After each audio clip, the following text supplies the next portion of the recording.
अस्सलाम वालेकुम। हाँ जी बच्चों, कैसे हैं आप लोग? सब ठीक हैं? अच्छा जी बच्चों, आप लोगों के लिए एक काफ़ी इम्पॉर्टेंट वीडियो जो है ये आपके सामने है।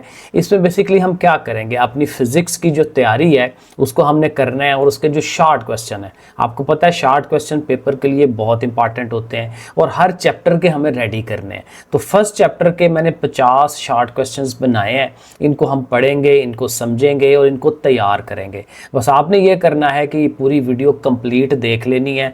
15 से 20 मिनट लगेंगे और इसके अंदर आपका ये सारे शॉर्ट क्वेश्चन किस तरह की चीज़ें हो सकती हैं, डेफिनेशनें हैं या किस तरह से सवाल पूछा जा सकता है। तो ये बहुत ज़रूरी चीज़ें हैं, इसको ज़रूर आपने साथ समझना है और इनको तैयार करना है, लिख के भी देखना है, याद करें और लिख के देखें। सो देखें, जो पहला क्वेश्चन है वो क्या है, what is meant by physical quantities. Physical quantities क्या हैं, फिजिकल चीज़ें क्या हैं। फिजिकल हम कहते हैं हमारे इर्द गिर्द जो चीज़ें हैं जिनको हम नाप सकते हैं, जिनकी हम पैमाइश कर सकते हैं, मेजर कर सकते हैं। सो कहते हैं physical quantities are those, physical quantities वो चीज़ें हैं दैट कैन बी मेजर्ड, जिनको हम नाप सकते हैं। ये बुनियादी चीज़ है इसकी। एंड एक्सप्रेस, और इसका इजहार कर सकते हैं in terms of a numerical value, और एक नंबर की शक्ल में 15, 20, 24, ये न्यूमेरिकल वैल्यूज को कहते हैं। और उसके साथ उसकी यूनिट लिखी जाती है 15 न्यूटन, 15 न्यूटन। तो न्यूमेरिकल वैल्यू भी आ गई और साथ उसकी यूनिट भी आ गई। तो ये पहली डेफिनेशन आपने तैयार कर लेनी है।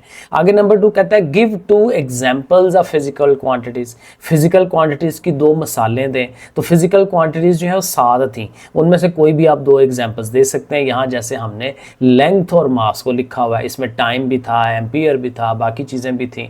ठीक है, तो लेंथ और मास 2 बुनियादी बेसिक यूनिट हैं। कौन सी चीज़ें हैं? Physical quantities. Number 3, what are non physical quantities, यानी फिजिकल के अलावा भी नॉन फिजिकल है, वो क्या है? अब जाहिर है उसी के अपोजिट होगा कि ये वो चीज़ें हैं जिनको आप मेजर नहीं कर सकते, नॉन फिजिकल हैं।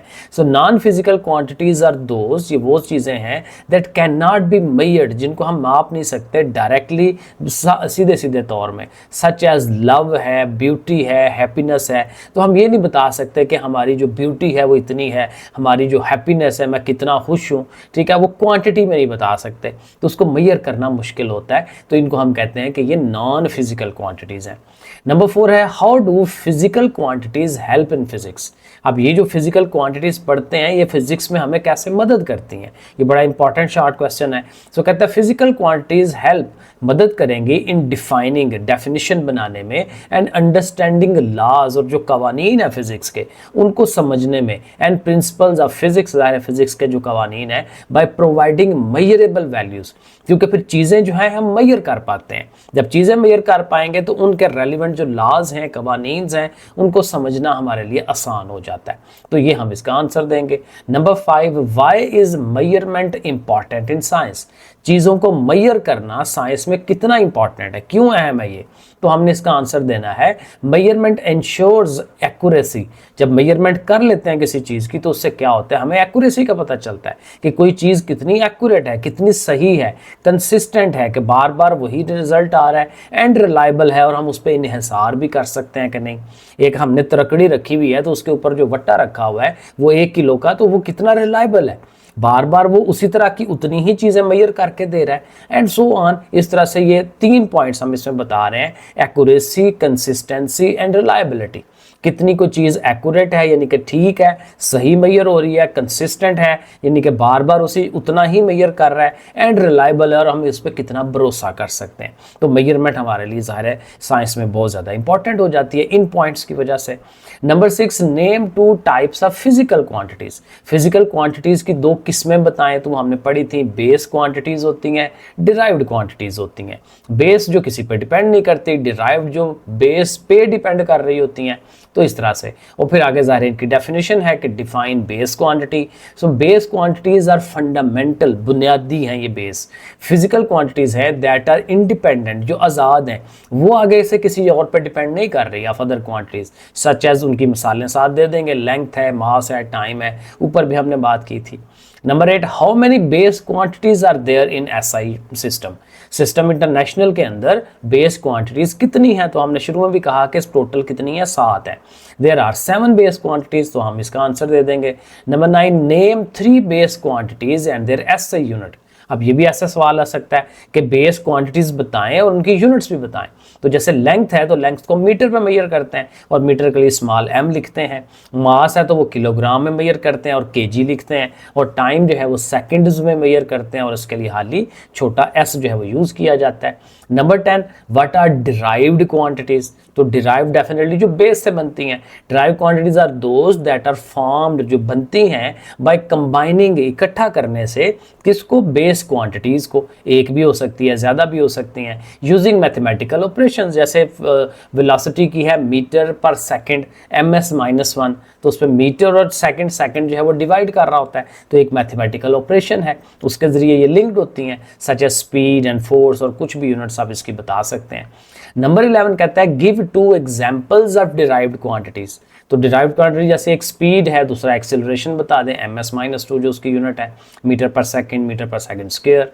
और नंबर 12 कहता है how is speed a derived quantity.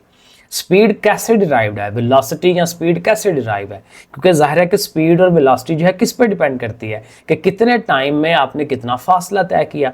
तो डिस्टेंस और टाइम जो है ये दोनों क्या है, हमारी बेस क्वांटिटीज हैं, इन दोनों को मिला के हम स्पीड बना रहे होते हैं, तो यही हम बताएंगे। Speed is derived from the base quantities of कौन सी, डिस्टेंस एंड टाइम। क्योंकि स्पीड कैसे बनती है, स्पीड का फॉर्मूला भी साथ लिख दें, speed is equal to distance divided by time. फिर एक ये सवाल है how is density a derived quantity. Density जो है वो डिराइव्ड क्वांटिटी क्यों है, क्योंकि डेंसिटी जो है वो डिपेंड करती है मास और वॉल्यूम पे, क्योंकि इसका फॉर्मूला है मास ओवर वॉल्यूम, वॉल्यूम से डिवाइड किया जाता है, हुजम से डिवाइड करते हैं, तो ये भी ज़ाहिर डिराइव्ड आ जाएगी, क्योंकि इसमें दो चीज़ें हैं जिनसे मिल के वो बन रही है। सो density is derive from mass and volume, और उसका साथ फार्मूला आपने लिख देना है। अब उसके बाद जो दूसरा हमारा सेक्शन था कि एसआई यूनिट्स क्या होते हैं और प्रीफिक्सेस क्या हैं, तो उसमें से भी कुछ क्वेश्चंस निकाले हैं। नंबर 14 है what does SI stand for. ये भी बड़ा अच्छा सवाल है कि एसआई से बनता क्या है, तो हम कहेंगे system international. SI stand for international system of units, proper हमने उसकी वर्डिंग जो है वो देनी है। नंबर 15 क्वेश्चन है why was the SI system introduce. क्यों इसको लाए गए थे, क्यों इसकी अहमियत थी, तो जाहिर है कि इसीलिए लाए थे कि पूरी दुनिया में एक जैसा स्टैंडर्डाइज जो है वो चीज़ें इस्तेमाल हों, to provide a standard measurement, एक मयार जो है वो स्टैंडर्ड सेट कर दिया जाए मेजरमेंट का, तो वो वाला सिस्टम लाने के लिए दैट इज़ यूज ग्लोबली, पूरी दुनिया में उसको इस्तेमाल होना था, तो इसलिए वो हम लेके आए। 16 what is the SI unit of length. तो लेंथ की यूनिट बतानी है तो वो मीटर्स होती है, एम से शो कराएंगे। Number 17 what is the SI unit of mass. तो मास जो है वो किलोग्राम में होता है, केजी लिखते हैं, ये आपने याद करनी है चीज़ें। What is the SI unit of time. तो टाइम की यूनिट सेकंड होती है, वो हम करेंगे। Right the SI unit of force. Force की यूनिट क्या है, न्यूटन, वो हम याद करेंगे। और what is the prefix in the SI system. SI system में प्रीफिक्सेस की डेफिनेशन क्या बनती है, तो प्रीफिक्सेस हमने कहा था ये 10 की पावर में लिखे जाते हैं, कोई नंबर बड़ा है तो उसको छोटी फॉर्म में कन्वर्ट किया जाता है। A prefix is a word और लेटर, जैसे किलो का के लगाते हैं ना, तो एक वर्ड लिख ले या लेटर लिख ले, बजाय किलो लिखने के के लिख ले। किलो एक वर्ड है, के जो है उसका एक लेटर है, तो कहता है यहाँ वो वर्ड होता है या लेटर होता है, एडिड बिफोर अ यूनिट, किसी यूनिट से पहले है, ठीक है। जो किलोग्राम, ग्राम से पहले किलो आ गया, ठीक है। टू रिप्रेजेंट किस लिए, रिप्रेजेंट करने के लिए मल्टीपल्स और सब मल्टीपल्स। मल्टीपल होता है 10 की पावर 3, 10 की पावर 6, 10 की पावर 9, इसी तरह माइनस में भी होती है, तो सब मल्टीपल्स भी उनको कहते हैं ऑफ दैट यूनिट, इस तरह से हो जाएगा। What is the meaning of the prefix kilo. Kilo का मतलब क्या है, तो जाहिर हमें पता है कि किलो का मतलब ये होता है 1000, कोई भी चीज़ 1000, ये 10 की पावर 3 कर लें। What does the prefix nano represent. तो नैनो का मतलब 10 की पावर -9 होता है, तो ये हमें याद रखना है। अब कहता है एक सवाल टाइप भी चीज़ आ जाती है, कन्वर्ट 5000 मिलीमीटर इंटू मीटर्स। अब ये याद रखें मिलीमीटर छोटी यूनिट है, आप क्या करते हैं छोटी यूनिट से ऊपर की तरफ आ रहे हैं, बड़ी की तरफ आ रहे होते हैं, तो जब आप छोटी यूनिट से बड़ी की तरफ आते हैं तो आंसर छोटा हो जाता है, क्योंकि बड़ी चीज़, एक चीज़ के अंदर ज़्यादा चीज़ें समा जाती हैं। तो अगर वो 1000 चीज़ें थी छोटी छोटी, तो वो बड़ी होके एक चीज़ हो जाएगी, क्योंकि 1 मीटर हो जाएगा, 1000 मिलीमीटर, 1000 छोटे छोटे पीसेस वो कन्वर्ट हो गए 1 मीटर का मतलब एक बड़ी चीज़ में कन्वर्ट हो जाती हैं। तो चीज़ें पहले ज़्यादा थी, अब कम हो गई, तो ये आपने टोटका जहन में रखना है। जब आप छोटी यूनिट से बड़ी की तरफ जाते हैं तो चीज़ें, जिस जो नंबर होता है तो उससे आपने उसको डिवाइड करना है। अब जैसे देखें यहाँ 5000 लिखा हुआ है, 5000 मिलीमीटर है, तो उसके मीटर्स बनाने हैं, तो आपने 1000, क्योंकि इन दोनों में जो रिलेशन है वो याद रखना है कि मिलीमीटर में और मीटर में रिलेशन क्या है, वो 1000 का है। क्योंकि 1 मीटर में 1000 मिलीमीटर्स होते हैं। तो आपने इस 5000 को 1000 पे डिवाइड कर देना है, 1000 से डिवाइड करेंगे तो 3030 कट जाएंगे, आंसर 5 आ जाएगा, 5 मीटर। अब देख रहे 5000 कितना बन गया, सिर्फ 5। तो जब छोटी यूनिट से बड़ी की तरफ जाते हैं तो आंसर छोटा आता है, तो ये याद रखना है, 1000 मिलीमीटर से आपने उसको डिवाइड कर देना है। Convert 0.002 kg into grams. अब 0.002 kg है, किलोग्राम है, उसके आपने ग्राम बनाने हैं, ठीक है। छोटी यूनिट की तरफ जाना है, चीज़ें ज़्यादा होनी है। तो ज़्यादा कब होती हैं, जब किसी चीज़ से ज़रब देते हैं, मल्टीप्लाई। तो यहाँ पे भी जो कि किलोग्राम और ग्राम का ताल्लुक है, तो किलोग्राम और ग्राम में अगेन 1000 का गैप है, तो 1000 से आपसे मल्टीप्लाई कर देना है। कैलकुलेटर पकड़े, 0.002 मल्टीप्लाई 1000, 1000 करें तो वो इक्वल टू 2 आ जाएगा, तो 2 ग्राम्स आ जाएगा उसका। इस तरह से चीज़ हो जाएगी। अच्छा, अगला जो सेक्शन है वो है मेजरमेंट एंड इंस्ट्रूमेंट्स, यानी कि जहाँ जब आप मेजरमेंट करते हैं उसमें कौन से इंस्ट्रूमेंट यूज़ करते हैं। मीटर रूल किया था, वर्नियर कैलिपर था, स्क्रू गेज था, and so on, stop watch भी थी। तो उनके मुतालिक क्वेश्चन जो है यहाँ पे हैं। 25 में कहता है what is the least count. Least count बहुत इंपॉर्टेंट चीज़ है, डिफरेंट चीज़ों की लीस्ट काउंट वो पूछता है। तो लीस्ट काउंट बेसिक बुनियादी पॉइंट आपने याद रखना है, ये क्या होता है कि ये किसी भी इंस्ट्रूमेंट की वो चीज़ होती है कि कम से कम वो कितना नाप सकता है। कोई भी चीज़ जिससे हम कोई चीज़ नापने लगे हैं, मापने लगे हैं, मेजरमेंट करने लगे हैं, तो कम से कम वो कितना माप सकता है, ये लीस्ट काउंट होती है। अब यहाँ लीस्ट काउंट उसने पूछी है मीटर रूल की, वो जो बड़ा मीटर होता है, जैसे कपड़ा नापने के लिए मीटर इस्तेमाल करते हैं, तो उसकी लीस्ट काउंट क्या है, तो उसके ऊपर जो दर्जे बने होंगे वहाँ से पता चलेगा। और वो जो छोटे से छोटा दर्जा है वो लिखा हुआ है 1 मिलीमीटर। तो 1 मिलीमीटर कह लें या 0.1 सेंटीमीटर कह लें, एक ही बात है, क्योंकि मिली में और सेंटीमीटर में 10 का गैप होता है, ये आपने याद रखना है, ठीक है। तो आप इसको 1 को 10 पे डिवाइड करें तो 0.1 सेंटीमीटर आ जाता है। नंबर 6 कहता है which instrument is use to measure small length. बहुत छोटी लेंथ मेजर करनी है तो उसके लिए कौन सा इंस्ट्रूमेंट यूज करेंगे, तो वो माइक्रोमीटर, स्क्रू गेज, ज़्यादातर स्क्रू गेज यूज करते हैं। थोड़ी सी बड़ी हो तो हम वर्नियर कैलिपर यूज़ कर लेते हैं, और ज़्यादा बड़ी है तो हम मीटर रूल यूज़ कर लेते हैं। तो उस तरह से डिपेंड करता है। What is the least count of a vernier caliper, तो ये तो लाजमी याद करना है, क्योंकि ये वर्नियर का लीस्ट काउंट और स्क्रू गेज का लीस्ट काउंट ये पक्का हमें ज़ुबानी याद होना चाहिए। तो अगर आप सेंटीमीटर में जाते हैं तो 0.01 सेंटीमीटर, क्योंकि ये जो वर्नियर कैलिपर का ये वाला जो है लीस्ट काउंट, ये अक्सर हम इसी को ज़्यादा यूज़ करते हैं, 0.01 सेंटीमीटर, सेंटीमीटर्स वाला। और अगर मिलीमीटर जब में जाएंगे तो 0.1 मिलीमीटर, इस तरह से करके। और what is the micrometer screw gauge used for, screw gauge को किस लिए इस्तेमाल करते हैं, तो वही बात कि वेरी टाइनी जो लेंथ्स हैं उनको मेजर करने के लिए, to measure very small length, बहुत छोटी लेंथ को मेजर करना है। सच एज क्या हो सकता है, डायमीटर ऑफ अ वायर, एक तार होगी उसका डायमीटर, जैसे तार हम बिजली की तार छीलते हैं तो उसके अंदर से पतली सी तार निकलती है, उसका डायमीटर लेना है, उसकी मोटाई लेनी है, तो वो ज़ाहिर है उसके अंदर हम यूज़ करेंगे। और thickness of a metal sheet, एक पतली सी मेटल शीट है तो उसकी मोटाई नापनी है, तो उसके लिए भी हम इसको यूज़ करते हैं। तो वेरी स्मॉल, पतली चीज़ों के लिए। 29 what is the least count of the micrometer screw gauge. अब स्क्रू गेज में देखें क्या आ गया, 0.001। अब देखें याद कैसे करना है, जो मीटर रूल है उसका है 0.1 सेंटीमीटर, पॉइंट के बाद सिर्फ 1 है। जब आपने वर्नियर कैलिपर पे आना है तो पॉइंट के बाद 0.1 हो जाता है, एक जीरो उसमें आ जाता है। और जब आपने स्क्रू गेज में जाना है तो पॉइंट के बाद 2 जीरोज आते हैं। तो इस तरह से टोटका बना के जहन में हम इसको रखेंगे, याद करेंगे कि इनके लीस्ट काउंट हमें पता होने चाहिए। नंबर 30 कहता है why do we use a displacement can. वो जो डिस्प्लेसमेंट कैन था वो हम क्यों यूज़ करते हैं, सो वो बेसिकली था वो उसको वॉल्यूम को नापने के लिए, ठीक है। लिक्विड का वॉल्यूम या किसी पत्थर वगैरह का वॉल्यूम नापना हो तो उसके लिए ये तरीका था, वो हमने पढ़ा था पर पूरी तफसील के साथ। टू मेजर द वॉल्यूम, असल बात यह है कि हम किसके लिए यूज़ कर रहे हैं, वॉल्यूम को मेजर करने के लिए। और किसका volume of irregular shaped objects, ऐसे ऑब्जेक्ट्स जिनकी शेप प्रॉपर नहीं है। जैसे क्यूब बनाओ तो क्यूब का वॉल्यूम हम इजीली उसका फार्मूला लगा के निकाल सकते हैं, लेकिन जो इरेगुलर शेप है जिनकी शक्ल ही कोई नहीं है, कोई इधर को कोना निकला हुआ है कोई उधर को, तो उसके ऊपर कोई फार्मूला नहीं लगा सकते। सकते हम, तो उसके लिए फिर ये तरीका हम यूज़ करते हैं कि इर्रेगुलर शेप्ड ऑब्जेक्ट है, उसका वॉल्यूम नापना है, तो फिर हम ये डिस्प्लेसमेंट कैन का जो है वो सहारा लेते हैं। क्वेश्चन नंबर 31 क्या है, व्हाट इज पैरालेक्स एरर। तो पैरालेक्स एरर हमने पढ़ा था कि एक हमारे पास वो ट्यूब है और उसके ऊपर जो है दर्जे बने हुए हैं, पॉइंट्स बने हुए हैं, और जब हमने उसको देखना है तो आंख बिल्कुल उसकी सीध में होनी चाहिए थी। आंख थोड़ी नीचे कर लेते हैं, थोड़ी ऊपर कर लेते हैं, तो उसकी जो एक्चुअल मेजरमेंट है वो फिर खराब हो जाती है। तो इसी को हम पैरालेक्स एरर का नाम देते हैं कि इसमें ये एरर आ जाता है, गलती आ जाती है। सो पैरालेक्स एरर अकर्स, ये कब होता है, व्हेन एन इंस्ट्रूमेंट, कोई भी इंस्ट्रूमेंट इज नॉट व्यूड, उसको सही देखा नहीं जा रहा परपेंडिकुलरली 90 डिग्री के एंगल के ऊपर, लीडिंग टू, उससे फिर क्या होगा, इनकरेक्ट रीडिंग्स जो है वो सही नहीं आएंगी, अच्छी नहीं आएंगी। उसके बाद एरर्स और एक्यूरेसी वाला जो टॉपिक था वहां से भी शॉर्ट क्वेश्चन बनते हैं, क्योंकि ज़ाहिर आप देखें शॉर्ट क्वेश्चन बनाएंगे, इनको तैयार करेंगे तो हमें कॉन्फिडेंस होगा कि हम इसमें से कुछ भी सवाल आ जाए तो हमें आता होगा। अब सिस्टमैटिक एरर की डेफिनेशन क्या है।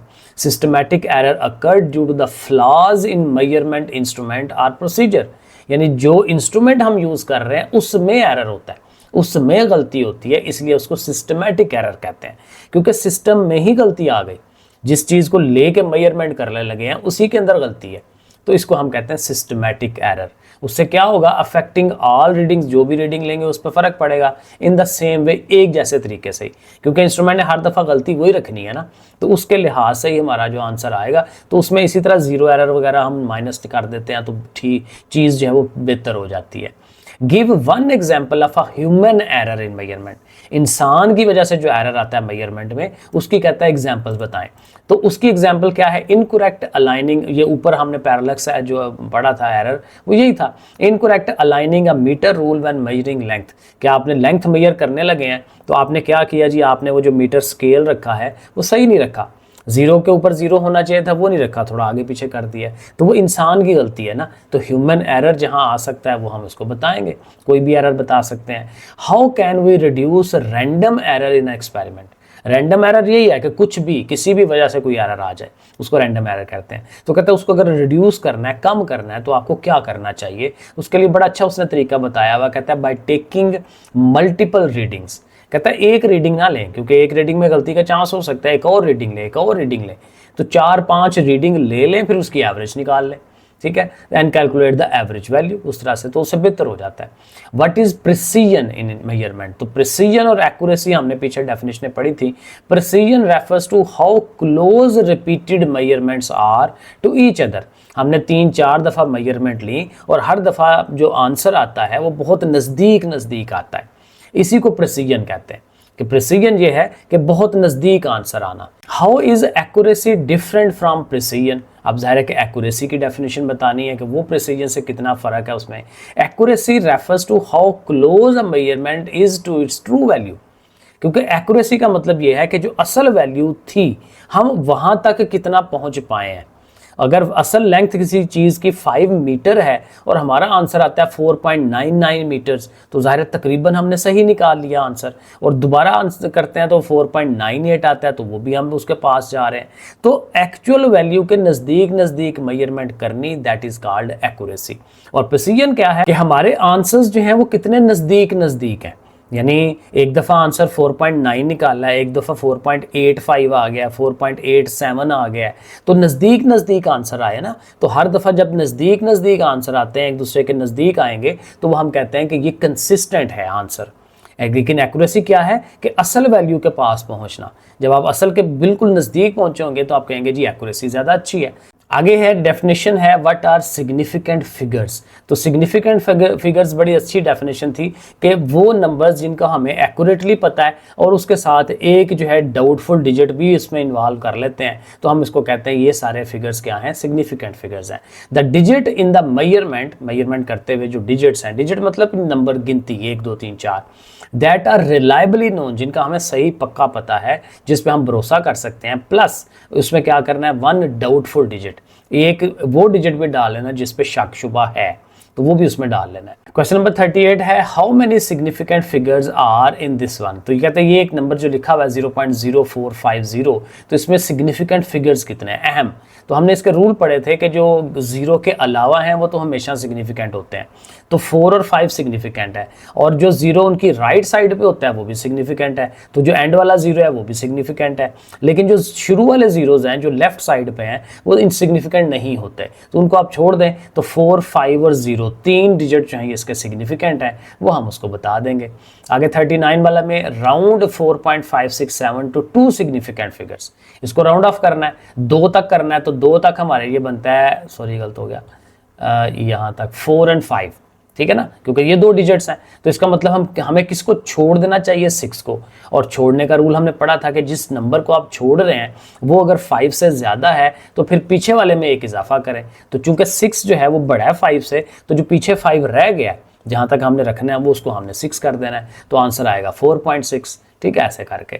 और फिर साइंटिफिक नोटेशन में कन्वर्ट करना, ये भी हमें आना चाहिए। कन्वर्ट .0023 टू साइंटिफिक नोटेशन, तो इसका रूल मैंने बताया था, पॉइंट को उठाएं और पहले नॉन जीरो डिजिट के आगे ले आएं। तो ये जो 2 है उसके आगे लेके जाएंगे, तो ये कितना ट्रैवल करेगा, 3 जीरोस बीच में आगे, 1 2 आ गया, तो 4 डिजिट बनते हैं। तो 10 की पावर 4 हमें आप साथ लिख देना है, लेकिन चूंकि लेफ्ट की तरफ से आप पॉइंट को लेके आए हैं तो माइनस में लिखना है। जब आप राइट की साइड से पॉइंट को लेके चलते हैं तो फिर आप प्लस का साइन लगाते हैं 10 की पावर में, ये आपने याद रखना है। जैसे यहाँ पे देखें, कहता है कन्वर्ट 4.3 इंटू 10⁻³ इंटू नॉर्मल, आम नोटेशन में उसको लेके आए। तो आम नोटेशन में ये है कि 3 पावर है, तो पॉइंट को 3 डिजिट आगे, पॉजिटिव है ना, तो आगे की तरफ राइट साइड पे जाना है। तो 4 और 3 और 2 जीरोस और लगा लेंगे, क्योंकि 3 डिजिट बनाने हैं। तो देखें 4, 3 और 2 जीरोस और आगे पॉइंट आ जाता है। 42 है why do we use scientific notation, क्यों करते हैं साइंटिफिक नोटेशन, 10 की पावर में क्यों लिखते हैं? क्योंकि अगेन वही बात है, नंबर्स बहुत बड़े बड़े होते हैं हमारे पास जब हम कैलकुलेशन वगैरह कर रहे होते हैं, या बहुत छोटे भी हो सकते हैं। तो उसको एक प्रॉपर अंदाज में लिखना है कि जिसमें आप खुद भी समझ आए और दूसरे साइंटिस्ट को भी समझ आए, तो वो बेहतर होता है। तो इसलिए हम इसको साइंटिफिक नोटेशन बनाते हैं। टू एक्सप्रेस वेरी लार्ज और वेरी स्मॉल नंबर्स, बहुत बड़े और बहुत छोटे नंबर्स हैं, उनको एक कंपैक्ट फॉर्म में, अच्छी फॉर्म में लिखना हो तो साइंटिफिक नोटेशन यूज़ की जाती है। Express this number in scientific notation, तो फिर वही कि इसका पॉइंट कहाँ पे है, ये यहाँ पे, क्योंकि जहाँ नज़र ना रहा हो पॉइंट वो बिल्कुल एंड पे होता है। तो यहाँ से उठ के 3 के आगे जाना है, तो ये 5 तो जीरोस हैं और एक नंबर ये 5 है, तो 6, 10 की पावर 6 लिख लें, 3.5, 10 की पावर 6। अच्छा, कुछ और हैं। Which instrument is use to measure mass in the laboratory, laboratory में अगर मास किसी चीज़ का मेजर करना है तो कौन सा इंस्ट्रूमेंट यूज़ करते हैं, फिजिकल बैलेंस या इलेक्ट्रॉनिकल बैलेंस, ये हम यूज़ करते हैं। Name one instrument use to measure time, time को मेजर करना है तो कौन सा इंस्ट्रूमेंट यूज़ करते हैं, मोस्टली स्टॉप वॉच यूज़ करते हैं। What is the unit of volume in SI system, volume जब मेजर करना होता है तो उसकी यूनिट क्या है, वॉल्यूम असल में 3 डायमेंशन होती हैं, तो 3 डायमेंशन में क्यूब आता है, और क्यूब किसका क्यूब होगा, नॉर्मली मीटर, क्योंकि लेंथ है, लंबाई है, तो मीटर क्यूब, क्यूबिक मीटर, ऐसे करके हम इसको लिख लेंगे। 47 कहता है how can we measure the volume of an irregular solid, तो ये हमने पीछे ही पढ़ा था कि इर्रेगुलर सॉलिड का वॉल्यूम लेना है तो आप वो जो कैन डिस्प्लेसमेंट है उसको यूज़ कर लें, या दूसरा में जो मेजरिंग सिलेंडर है उसको यूज़ कर लें। By using a measuring cylinder a displacement can and noting the water displacement, कि पानी कितना डिस्प्लेस हुआ है, पहले कितना था, बाद में कितना है, ठीक है, वो पता चल जाता है। और 48 कहता है what is the SI unit of temperature, तो टेम्परेचर की यूनिट वैसे तो डिग्री सेंटीग्रेड भी होती है, फ़ारेनहाइट भी होती है, लेकिन साइंटिफिक नोटेशन में जाएंगे तो केल्विन, तो केल्विन ही हमेशा हमने इसको आंसर देना है। और 2 सवाल ये थ्योरेटिकल हैं। Why should we avoid measuring length using our hand span, वो कहते हैं ना गिट्ठे नापने वाला, तो गिट्ठे नापने वाला जो तरीका है उसको कहते हैं हैंड स्पैन, हैंड को स्पैन करना है, पूरा कवर करना है। तो हैंड स्पैन का तरीका क्यों नहीं करना चाहिए, क्योंकि ज़ाहिर बड़े सिंपल सी बात है, एक जो बड़ा बंदा है, लंबा बंदा है, उसके हाथ पाँव चौड़े होते हैं, तो हाथ उसके लंबे होंगे, एक मेरे जैसा होगा जिसकी एवरेज है चीज़, और एक मेरे से भी छोटे वाले हाथ वाला भी हो सकता है। तो हर बंदे की हाथ की जो मेजरमेंट है वो डिफरेंट है, तो स्टैंडर्ड तो नहीं हो सकता ना, तो ऐसे हम लिखेंगे बिकॉज हैंड स्पैन्स वेरी, ये चेंज होते हैं फ्रॉम पर्सन टू पर्सन, एक आदमी से दूसरे आदमी तक, मेकिंग मेजरमेंट इनकंसिस्टेंट, तो जाहिर है कि इनकंसिस्टेंट होगी, एक जैसा आंसर नहीं आएगा, एंड अनरिलायबल, और हम उस पर भरोसा नहीं कर सकेंगे। और 50 वाला कहता है how does the use of standard units help scientist world wide, यानी ये जो हमने स्टैंडर्ड यूनिट यूज़ कर ली हैं, किलोग्राम, मीटर वगैरह, और हर जगह वो वही हैं, तो साइंटिफिक साइंसदानों को इससे क्या फ़ायदा हुआ है? तो डेफिनेटली वही फ़ायदा हुआ है कि इससे कंसिस्टेंसी आई है, एक्यूरेसी आई है, और यूनिवर्सल अंडरस्टैंडिंग जो है लोगों की वो बेहतर हो गई है। तो इस तरह से ये देखें 50 सवाल। अब मैं कोशिश करूँगा इसके MCQs भी बनाऊँ, चैप्टर वाइज बनाते जाते हैं। आप ये छुट्टियों में अपनी तैयारी करें और इंशाल्लाह आपकी तैयारी बेहतरीन हो जाएगी। ओके फिर बच्चों, अल्लाह हाफिज़।